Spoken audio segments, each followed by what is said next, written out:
the privilege to read the proclamation. I'll do that in just a moment.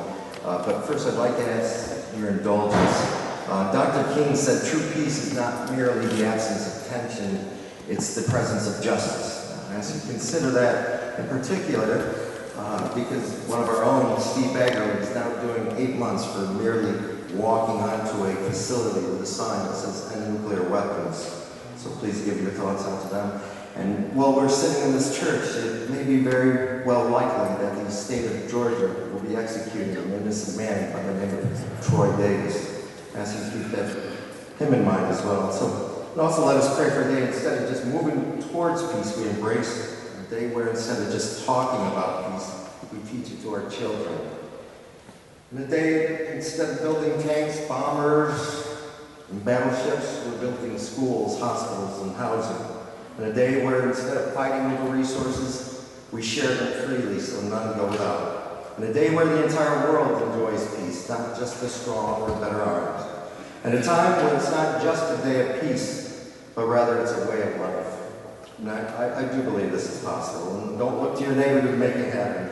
I'd say instead look to yourself, because that next Rosa Parks, Dr. King, or Steve Baggerly will be sitting in your seat.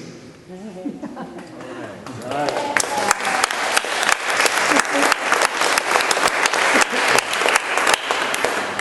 Now it's official time. City of Norfolk, Virginia, proclamation. Whereas the issue of peace embraces the deepest hopes of all people and remains humanity's guiding inspiration.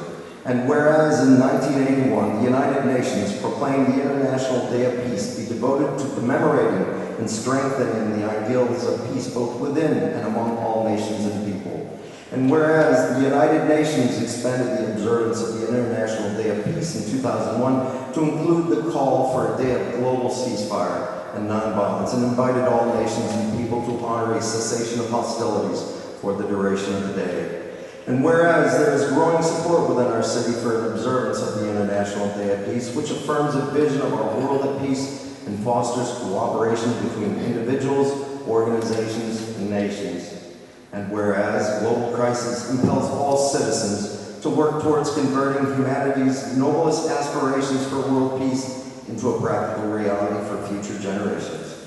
Now, therefore, I, Paul D. Frame, Mayor of the City of Norfolk, do hereby proclaim September 21st as International Day of Peace in the City of Norfolk, and encourage all citizens to commemorate this worthy observance in order to help establish a global day of peace in our homes, our communities, and between nations.